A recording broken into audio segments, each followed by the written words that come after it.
माने कि अब आप भाजपा के साथ हाथ मिलाने के लिए तैयार हो, आप भाजपा के साथ हाथ मिला रहे हैं? देखिए, कोई कसर रहती है। आज मैं किस मुंह से इनकार करूं आपके सवाल। चुनाव हारे हों जीते हों, मैं गठबंधन में जा रहा हूं, कितनी सीट मिल रही है ये कोई मसला ही नहीं। भारतीय किसान यूनियन के अध्यक्ष नरेश टिकैत ने राष्ट्रीय लोकदल प्रमुख जयंत चौधरी के एनडीए में शामिल होने के अटकलों पर निशाना साधा है और उन्होंने कहा है जयंत चौधरी को ऐसा फैसला करने से पहले उन लोगों के बारे में सोचना चाहिए था जो दशकों से उनके साथ है। नरेश टिकैत ने मीडिया से बात करते हुए जयंत चौधरी के एनडीए में शामिल होने की बात पर निराशा व्यक्त किया है। उन्होंने मीडिया से बात करते हुए कहा कि राजनीति में कब कौन किसका दोस्त और दुश्मन बन जाए इसका अंदाजा नहीं लगाया जा सकता। जयंत चौधरी की अपनी सोच है, लेकिन उन्हें कम से कम उन लोगों से सलाह लेनी चाहिए थी जो 3 पीढ़ियों से उनके साथ है। भारतीय किसान यूनियन के अध्यक्ष ने आगे कहा कि चौधरी चरण सिंह किसानों के मसीहा थे और वह भारत रत्न के हकदार थे। उन्हें यह सम्मान पहले ही मिल जाना चाहिए था। किसानों ने पहले ही चौधरी चरण सिंह के लिए भारत रत्न की मांग की थी। सरकार को अब किसान के ज्वलंत समस्याओं का भी समाधान करना चाहिए। बता दें कि पूर्व प्रधानमंत्री चौधरी चरण सिंह को भारत रत्न देने की घोषणा के बाद राष्ट्रीय लोकदल के प्रमुख जयंत चौधरी ने केंद्र सरकार की जमकर सराहना की थी। इसके बाद ही जयंत चौधरी के एनडीए में शामिल होने की अटकलें तेज हो गई थी। सरकार के इस फैसले के बाद जयंत चौधरी काफी भावुक दिखे। उन्होंने प्रेस कॉन्फ्रेंस कर प्रधानमंत्री नरेंद्र मोदी का दिल से शुक्रिया किया। इसी दौरान जब आरएलडी चीफ से बीजेपी के साथ जाने की बात पूछी गई तो उन्होंने कहा कि अब मैं किस मुंह से मना कर सकता हूँ। जयंत चौधरी के इस बयान के बाद उनका एनडीए में शामिल होना लगभग तय माना जा रहा है। बहुत बड़ा दिन है, मेरे लिए भावुक पल है, ये यादगार पल है, स्मरणीय है। मैं भारत की महामहिम राष्ट्रपति जी को, भारत सरकार को और विशेष तौर पर प्रधानमंत्री नरेंद्र मोदी जी को, क्योंकि उनके विजन का हिस्सा है जो उन्होंने निर्णय लिया, भारत रत्न से नवाजा है। 3 अवार्ड दिए गए हैं, खासतौर से चौधरी चरण सिंह जी को जो सम्मानित किया है। बहुत बड़ा संदेश पूरे देश में गया है। देश की भावनाएं इस सरकार के इस फैसले से जुड़ी हैं और ये साबित किया है मोदी जी ने कि वो देश की मूल भावना और चरित्र को बेखूबी समझते हैं और जानते हैं। बहुत समय से गांव के लोगों में एक टीस थी कि जो उनके बीच के व्यक्ति इतने बड़े राजनेता, बड़े बड़े पदों पर रहते हुए, उनके लिए जिन्होंने जीवन पर्यंत संघर्ष किया, ऐतिहासिक निर्णय लिए, जिनका प्रभाव आज भी कमेरा वर्ग, किसानी और मजदूरी कर रहे लोगों पर पड़ता है, चौधरी चरण सिंह जी, जो आज तक कोई भी पूर्व की सरकार नहीं कर पाई, वो फैसला बेबाकी से नरेंद्र मोदी जी के विजन से और प्रयासों से और उनके समर्पण भाव के कारण हो पाया। तो मैं फिर कोटि कोटि धन्यवाद देता हूं, आभार व्यक्त करता हूं। जो आज मुख्यधारा में लोग नहीं हैं, उनकी हिम्मत बढ़ाने का फैसला आज भारत सरकार ने लिया है।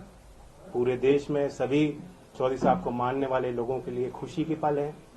मैं चौधरी अजीत सिंह जी को भी याद करता हूं, ये उनका सपना था और इसलिए मैं कहता हूं दिल से मोदी जी को विशेष तौर से धन्यवाद और आभार कि आपने आज चौधरी अजीत सिंह जी का अधूरा सपना पूरा किया। अच्छा जैन जी, इस फैसले को चुनावी बताया जा रहा है। इस फैसले को चुनावी बताया जा रहा है, चाहे वो चौधरी चरण सिंह जी की बात करें या पीवी नरसिम्हा राव की बात करें, और खासतौर पे चौधरी चरण सिंह जी को भारत रत्न देने के बारे में कहा जा रहा है कि एक चुनावी फैसला है। लोकसभा चुनाव के मद्देनजर यह फैसला लिया गया है ताकि आप एनडीए में शामिल हो सकें। इस पर आपकी क्या प्रतिक्रिया है? मुझे इतना वजन ना दें। चुनाव हारे हों जीते हों, मैं गठबंधन में जा रहा हूं, कितनी सीट मिल रही है ये कोई मसला ही नहीं। आज को वो फैसला लिया गया है जो पीढ़ी दर पीढ़ी याद रहेगा। चौधरी चरण सिंह के वैचारिक दृष्टिकोण को, उनके संघर्षों को, उनके किए गए कार्यों को हमेशा जिंदा रखने वाला फैसला है। और ये छोटी बातें हैं, अगर कांग्रेस पार्टी का विधिवत एक बयान आया है, मैं इस बयान की आलोचना ही कर सकता हूं। सर, कांग्रेस पार्टी के सरकार में कभी ऐसा नहीं हुआ, क्योंकि राष्ट्रीय लोकदल की तरफ से ये एक लंबी मांग रही, आज की बात नहीं है। और क्या आपको लग रहा है कि इस वक्त आप जिस तरीके से भारतीय जनता पार्टी या जो शीर्ष नेतृत्व है उसको आप थैंक यू बोल भी रहे हैं, क्या पहली जो सरकारें थी उनमें ये किसान के प्रति इतना संभाव नहीं था कि वो दे सकते थे उनको? देखिए, सीमित लोगों के इर्द गिर्द भारत की सत्ता रही है।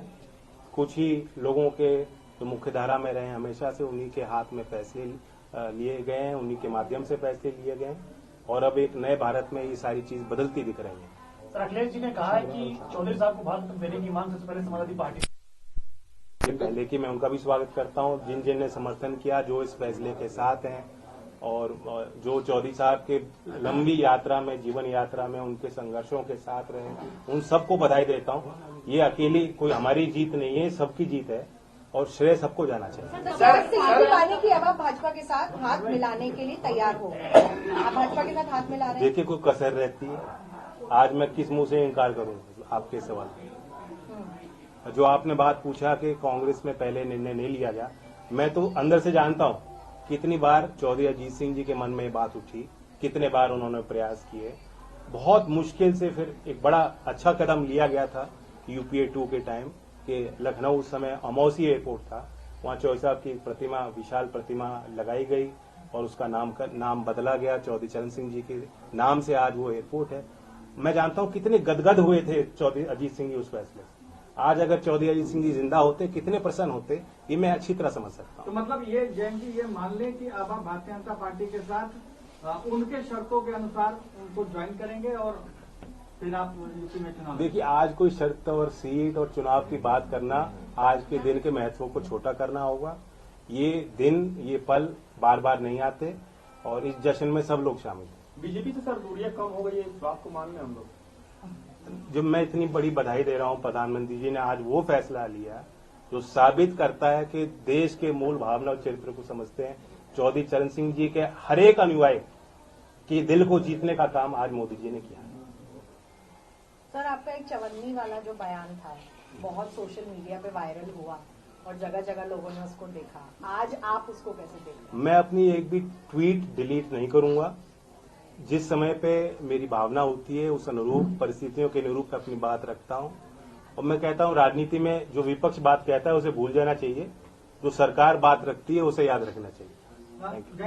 सर, जब आप घोषणा कर चुके हैं कि आप एनडीए के साथ अब जा रहे हैं। नहीं, आज एनडीए की मैंने कोई घोषणा नहीं की है। मैं सिर्फ नहीं है। हाँ, कसर तो कोई कसर रह गई है, बताओ। इतना बड़ा फैसला लिया हो, ऐसे में अगर आप सीटों के बारे में भी चर्चा कर ले तो। मैं कहा सीटों की कोई बात ना मैं आपके साथ करूंगा, ना मैं किसी प्रधानमंत्री या सरकार में शामिल लोगों के साथ बैठ के करूंगा, बीजेपी के किसी व्यक्ति के साथ नहीं करूंगा। आज तो मैं उनको धन्यवाद देता हूं।